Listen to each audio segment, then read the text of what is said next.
ಜೀವನದಲ್ಲಿ ಮೂರೇ ವಸ್ತುಗಳ ಬಗ್ಗೆ ಹೆಚ್ಚಿನ ಒಂದು ಚಿಂತೆ ಮತ್ತು ಚಿಂತನೆಯನ್ನು ಮಾಡ್ತಾರೆ.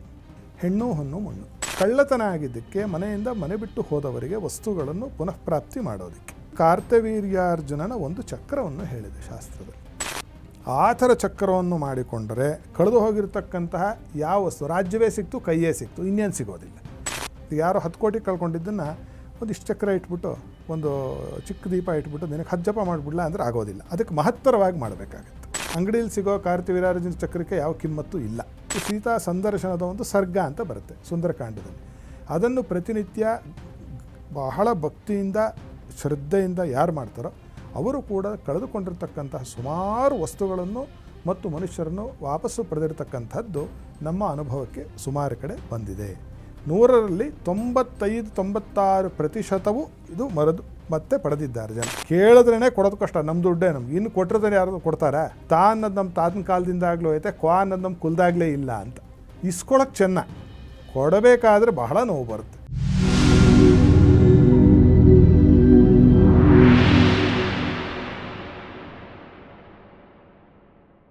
ನಮಸ್ಕಾರ ವೀಕ್ಷಕರೇ, ಟಿವಿ ವಿಕ್ರಮ ಹಂಸಧ್ವನಿ ಕಾರ್ಯಕ್ರಮಕ್ಕೆ ಸ್ವಾಗತ. ನಾನು ಶ್ವೇತಾ.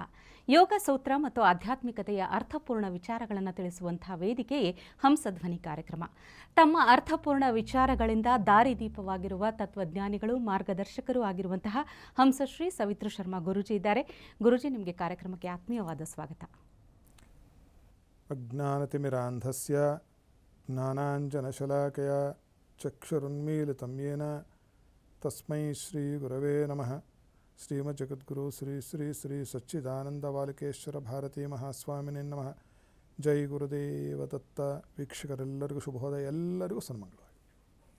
ವೀಕ್ಷಕರೇ, ಜೀವನದಲ್ಲಿ ಯಾವುದೇ ಒಂದು ವಸ್ತು ಅಥವಾ ವ್ಯಕ್ತಿಯನ್ನು ಪಡೆದುಕೊಳ್ಬೇಕು, ಗಳಿಸಿಕೊಳ್ಬೇಕು, ಏನಾದರೂ ಗಳಿಸಬೇಕು ಅಂದರೆ ತುಂಬ ಸಮಯ ಬೇಕು, ತುಂಬ ಪರಿಶ್ರಮ ಬೇಕು. ಆದರೆ ಕಳೆದುಕೊಳ್ಳೋದಕ್ಕೆ ಕ್ಷಣ ಮಾತ್ರ ಸಾಕು. ಕೊಟ್ಟಿದ್ದು ತನಗೆ, ಬಚ್ಚಿಟ್ಟಿದ್ದು ಪರರಿಗೆ ಅಂತ ಹೇಳ್ತಾರೆ. ಆದರೆ ಕಳೆದು ಹೋದದ್ದು ಯಾರಿಗೆ? ಈ ಪ್ರಶ್ನೆಗೆ ಉತ್ತರವನ್ನು ಇವತ್ತಿನ ಸಂಚಿಕೆಯಲ್ಲಿ ಕಂಡುಕೊಳ್ಳೋಣ. ಗುರುಜಿ, ಮೊದಲಿಗೆ ಕಳೆದು ಹೋದದ್ದು ಅಂದರೆ 2 ರೀತಿ ಅರ್ಥ ಬರುತ್ತೆ, ಅಥವಾ ವ್ಯಕ್ತಿಗೆ ಸಂಬಂಧಪಟ್ಟಿದ್ದು. ಈ ಸಂಬಂಧಗಳಲ್ಲಿ ಮನಸ್ತಾಪ ಆಗಿ ಕಳೆದು ಹೋಗೋದಾಗಿರಬಹುದು, ಅಥವಾ ಕಳೆದುಕೊಂಡಿರೋದು, ನಾಪತ್ತೆ ಆಗೋದಾಗಿರಬಹುದು. ವಸ್ತು ಆಗಲಿ, ವ್ಯಕ್ತಿ ಆಗಲಿ, ಪಡೆದುಕೊಳ್ಳೋದಕ್ಕೆ ಸಾಧ್ಯ ಇದೆಯಾ? ಅದರ ವಿಧಾನವನ್ನು ತಿಳಿಸ್ಕೊಡಿ. ನೋಡಿ, ಮೊಟ್ಟ ಮೊದಲನೇದಾಗಿ ಜೀವನದಲ್ಲಿ ಮೂರೇ ವಸ್ತುಗಳ ಬಗ್ಗೆ ಹೆಚ್ಚಿನ ಒಂದು ಚಿಂತೆ ಮತ್ತು ಚಿಂತನೆಯನ್ನು ಮಾಡ್ತಾರೆ ಸಾಮಾನ್ಯರು. ಕಳೆದುಕೊಳ್ಳುವ ಹೆದರೋದು ಇವು ಮೂರಕ್ಕೇನೆ: ಹೆಣ್ಣು ಹೊನ್ನು ಮಣ್ಣು. ಈ ಮೂರು ಕಳೆದೋದ್ರೆ ರಾಮಾಯಣ ಮಹಾಭಾರತಗಳು ನಡೆದಿದ್ದು ಅದೇ ಕಾರಣದಿಂದ, ಬೇರೆ ಏನೂ ಇಲ್ಲ. ಬಹಳ ನಮಗೆ ಸನ್ನಿಹಿತವಾಗಿರ್ತಕ್ಕಂತಹ ವ್ಯಕ್ತಿ ನಮ್ಮನ್ನು ಬಿಟ್ಟು ಮುನಿಸಿಕೊಂಡು ಹೋಗ್ತಕ್ಕಂಥದ್ದು, ಮನೆ ಬಿಟ್ಟು ಬೇರೆ ಹೋಗ್ತಕ್ಕಂಥದ್ದು. ಅದೇನೆಂದರೆ ಬೇರೆ ಯಾವುದೋ ಮನೇಲಿ ನಮ್ಮ ಕಣ್ಣಿಗೆ ಕಂಡ್ರೆ ಒಂಥರ ಸಮಾಧಾನ ಇದ್ದಾರೆ ಅಂತ. ಆದರೆ ಕಣ್ಣಿಗೆ ಕಾಣದೆ ನಾಪತ್ತೆ ಅಂತ ಹೇಳ್ತಾರಲ್ಲ, ಆ ಥರ ನಾಪತ್ತೆ ಆದಾಗ ಏನಾಗುತ್ತೆ, ಅಸ್ಥಿಭಾರವೇ ಅಲ್ಲಾಡಿ ಹೋಗುತ್ತೆ ಒಬ್ಬ ಮನೆತನದ್ದು, ಒಬ್ಬ ಮನುಷ್ಯನದ್ದು.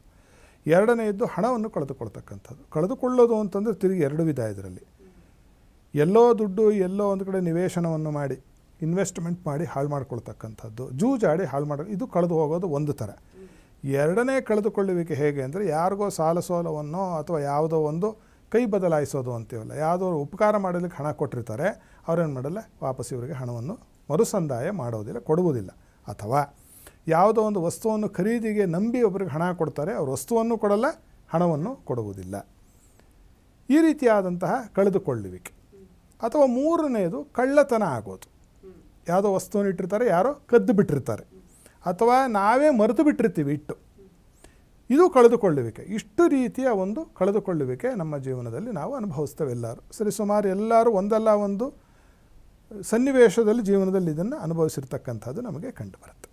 ಪಡೆದುಕೊಳ್ಳುವ ವಿಧಾನ ಅಂದರೆ ನಮ್ಮ ವೇದಿಕೆಯಲ್ಲಿ ನಾವು ಹೇಳ್ತಕ್ಕಂಥದ್ದು ಶಾಸ್ತ್ರೀಯವಾಗಿ ದೇವಾತ್ಮಕವಾಗಿರ್ತಕ್ಕಂತಹ ಕ್ರಿಯಾಕಲಾಪದಿಂದ ಹೇಗೆ ಇದನ್ನು ನಾವು ಪಡೆಯುವುದಕ್ಕೆ ಸಾಧ್ಯ ಅಂತ, ಮತ್ತೆ ಪಡೆಯಲಿಕ್ಕೆ ಸಾಧ್ಯ. ಇದು ಅನುಭವಜನ್ಯವೂ ಹೌದು, ನಮಗೆ ಆಗಿದೆ.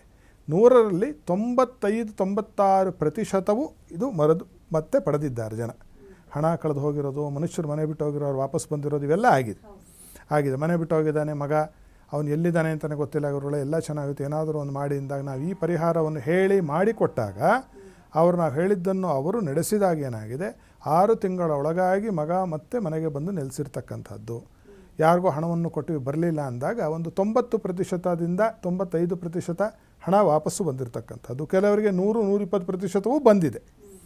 ಈ ರೀತಿಯಾಗಿ ಅನುಭವ ಸಿದ್ಧವಾಗಿ ಕಾಣುತ್ತೆ. ಇದಕ್ಕೆ ಮೂಲಭೂತವಾಗಿ 2 ಕಥೆಗಳನ್ನು ನಮ್ಮ ಪುರಾಣದಲ್ಲಿ ನಮಗೆ ಕಾಣುತ್ತೆ. ಅದನ್ನು ನಾವೇನು ಮಾಡ್ತೀವಿ ಅಂದರೆ ಕ್ಷುಣ್ಣವಾಗಿ ನೋಡಿರೋದಿಲ್ಲ. ಅದು ಪಡೆಯುವಲಿಕ್ಕೆ ಅಲ್ಲೇ ಒಂದು ಕುರುಹಿದೆ, ಅಲ್ಲೇ ಒಂದು ಚಿಹ್ನೆ ಇದೆ, ಅಲ್ಲೇ ಒಂದು ಸೂಚನೆ ಇದೆ. ನಾವೇನು ಮಾಡ್ತೀವಿ ಅಂದರೆ ಸ್ಟೋರಿ ಮಾಂಗರ್ಸ್ ನಾವೆಲ್ಲ ಕಥೆಯನ್ನು ಆಲಿಸಲಿಕ್ಕೆ ಬಹಳ ಖುಷಿ ನಮಗೆ. ಚಿಕ್ಕ ವಯಸ್ಸಲ್ಲಿ ಅಜ್ಜಿ ತಾತನ ಹತ್ರ ಕಥೆ ಕೇಳಿದ್ದು ಇನ್ನೂ ಮಗು ಒಳಗಿದೆ ನಮಗೆ. ಆ ಬೌದ್ಧಿಕ ಮಟ್ಟ ಆ ಮಗುಗಿನ ಹೆಚ್ಚು ಬೆಳೆದಿಲ್ಲ ಸುಮಾರು ಜನರಿಗೆ. ಅವರು ಇವತ್ತಿಗೂ ಕೂಡ ಸ್ಟೋರಿ ಮಾಂಗರ್ಸ್. ಆ ಕಥೆಯನ್ನು ಕೇಳ್ಕೊಂಡು ಎಷ್ಟು ಚೆನ್ನಾಗಿ ಹೇಳಿದ್ರಲ್ವ ಅಂತ ಮನೆಗೆ ಹೊರಟೋಗ್ತಾರೆ. ಇದರಿಂದ ಏನಾಗುತ್ತೆ ಅಂದರೆ ಕಥೆ ಹೇಳಿದ ನನಗೂ ಉಪಯೋಗ ಇಲ್ಲ, ಕೇಳಿದಂಥ ನಮ್ಮ ವೀಕ್ಷಕ ಮಹಾಶಯರಿಗೂ ಕೂಡ ಉಪಯೋಗ ಇಲ್ಲ. ಯಾವಾಗ ಅದು ಉಪಯೋಗಕ್ಕೆ ಬರುತ್ತೆ ಅಂತಂದರೆ ಆ ಕಥೆಯ ಹಿಂದಿರ್ತಕ್ಕಂತಹ ತತ್ವವನ್ನು ಅರಿತು ಆ ತತ್ವವನ್ನು ಜೀವನದಲ್ಲಿ ಅಳವಡಿಸಿಕೊಂಡಾಗ ಅದು ಮಹತ್ತತ್ವವಾಗಿ ನಮಗೆ ಪ್ರಾಪ್ತಿಯಾದಾಗ ಅದಕ್ಕೆ ಒಂದು ಸಾರ್ಥಕ. ಯಾವುದಕ್ಕೆ? ನಾನು ಈ ಕಥೆ ಹೇಳಿದ್ದಕ್ಕೆ, ಅವರು ಅರ್ಥ ಮಾಡಿಕೊಂಡಿದ್ದಕ್ಕೆ. ಆಚಾರ ಪರಮೋ ಧರ್ಮ ಅಂತ ಹೇಳುತ್ತೆ. ನೀವು ವಿಚಾರ ತಿಳ್ಕೊಳ್ಳೋದ್ರಿಂದ ಏನು ಉಪಯೋಗ ಇಲ್ಲ. ಆ ವಿಚಾರವನ್ನು ನೀವು ಆಚರಣೆಗೆ ತರ್ತಕ್ಕಂಥದ್ದು, ಉಪಯೋಗದಲ್ಲಿ ಇಳಿಸುವಿಕೆ, ಸ್ಟಾರ್ಟ್ ಯೂಸಿಂಗ್ ಇಟ್ ಅಂತಾರಲ್ಲ, ಆ ಥರ ಮಾಡಿದರೆ ಬಹುಶಃ ಕಳೆದುಕೊಂಡಿರ್ತಕ್ಕಂಥ ಪದಾರ್ಥವನ್ನು ಪುನಃ ಸಂಪ್ರಾಪ್ತಿ ಮಾಡಿಕೊಳ್ಳಬಹುದು. ನಾನು ಹೇಳಲಿಕ್ಕೆ ಹೊರಟಿರ್ತಕ್ಕಂಥ ಚಿಕ್ಕದಾಗಿ ಹೇಳ್ತೀನಿ ಕಥೆಯನ್ನು, ಹೆಚ್ಚು ಬೆಳೆಸಲಿಕ್ಕೆ ಹೋಗೋದಿಲ್ಲ. ಬಹಳ ಜನರಿಗೆ ತಿಳಿದಿಲ್ಲ. 2ನೇ ಕಥೆ ಎಲ್ಲರಿಗೂ ಗೊತ್ತಿದೆ, ಇಡೀ ಭಾರತದಾದ್ಯಂತ ಗೊತ್ತು. 2ನೇ ಕಥೆ ತತ್ವ ಆಮೇಲೆ ಹೇಳೋಣ. ಮೊದಲನೆಯದು ಕಾರ್ತ್ಯವೀರ್ಯಾರ್ಜುನ ಅಂತ ಒಬ್ಬ ಚಕ್ರವರ್ತಿ, ಸಹಸ್ರಾರ್ಜುನ ಅಂತ ಕೂಡ ಕರೀತಾರೆ ಆತನನ್ನು. ಈತನಿಗೆ 1000 ತೋಳಿತ್ತು ಅಂತ ಒಂದು ಕಥೆ, ಪೌರಾಣಿಕವಾದ ಕಥೆ. ಈತ ಹೈಹಯ ರಾಜ್ಯದ ಕೃತವೀರ್ಯನ ಮಗ. ಇವ್ರ ತಂದೆ ಹೆಸರು ಕೃತವೀರ್ಯ, ಈತ ಕಾರ್ತವೀರ್ಯ. ಈತನಿಗೇನಾಯಿತು, ಒಂದು ಹುಟ್ಟಿದಾಗ ದೊಡ್ಡ ಮಗ. ಕೃತವೀರ್ಯರಿಗೆ ಕಾರ್ತವೀರ್ಯರು ದೊಡ್ಡ ಮಗ, ಹೆಳವಾದರೆ 2 ಕೈ ಏನಾಗಿತ್ತು ಅಂತಂದರೆ ಇಷ್ಟಿಷ್ಟುದ್ದಾನೇ ಇತ್ತು. ತೋಳಿಗಂಟ್ಕೊಂಡು ಇಷ್ಟೇ ಉದ್ದ ಕೈ, ಮಿಕ್ಕಿದ ಕೈಯೇ ಇಲ್ಲ ಪಾಪ. ಆವಾಗೇನಾಯಿತು, ರಾಜ್ಯ ನಿನಗೆ ಕೊಡಲಿಕ್ಕಾಗಲ್ಲ, ಯಾಕೆಂದರೆ ನೀನು ಹೆಳವ, ಅಂಗವಿಕಲ ಇದ್ದೀಯ, ಆದ್ದರಿಂದ ನಿನಗೆ ರಾಜ್ಯ ಕೊಡಲ್ಲ ಅಂದ್ಬಿಟ್ಟು ನಂತರದ ಸಂತತಿಗೆ ಕೊಡಬೇಕು ಅಂದಾಗ ಎಲ್ಲರೂ ಅವಹೇಳನ ಮಾಡಿಬಿಡ್ತಾರೆ. ಅರಮನೆಯನ್ನು ಬಿಟ್ಟು ಹೊರಗೊಟ್ಟೋಗ್ತಾನೆ. ಹೋದಾಗ ಆತ್ಮಹತ್ಯೆಯ ಒಂದು ಚಿಂತನೆಯನ್ನು ಮಾಡಿದಾಗ ಮಹನೀಯರೊಬ್ಬರು ಏನು ಮಾಡ್ತಾರೆ, ಬಂದು ಒಂದು ಮಂತ್ರದ ಉಪದೇಶವನ್ನು ಕೊಡ್ತಾರೆ ಇವರಿಗೆ. ದತ್ತಾತ್ರೇಯರ ಮಂತ್ರದ ಉಪದೇಶವನ್ನು ಕೊಟ್ಟು, ಅಯ್ಯ ಇದನ್ನು ಸಾಧನೆ ಮಾಡು, ಇದನ್ನು ಮಾಡಿದರೆ ನಿನಗೇನು ಬೇಕು ಅಂತಕ್ಕಂಥದ್ದನ್ನು ಅದನ್ನು ಪರಮಾತ್ಮನಾಗಿರ್ತಕ್ಕಂಥ ಗುರು ದತ್ತಾತ್ರೇಯರು ಕೊಡ್ತಾರೆ ಅಂತ. ಈತ ಬಹಳ ಅನನ್ಯವಾದ ಭಕ್ತಿಯಿಂದ ಗುರು ದತ್ತಾತ್ರೇಯರು ತಪಸ್ಸನ್ನು ಮಾಡಿದಾಗ ಗುರುದತ್ತರು ಪ್ರತ್ಯೇಕವಾಗಿ ಏನು ಬೇಕು ಅಂತ ಕೇಳ್ತಾರೆ. ಅಯ್ಯ ನನಗೆ ಈ ಥರ ಕೈಯಿಲ್ಲ, ನನ್ನ ಅಂಗವಿಕಲ ಅಂತ ರಾಜ್ಯನೇ ಕಳ್ಕೊಂಡ್ಬಿಟ್ಟೆ, ಬಹಳ ನನಗೆ ಅವಮಾನ ಆಯಿತು, ನನಗೆ ಕೈಗಳನ್ನು ಕೊಡು ಅಂತ.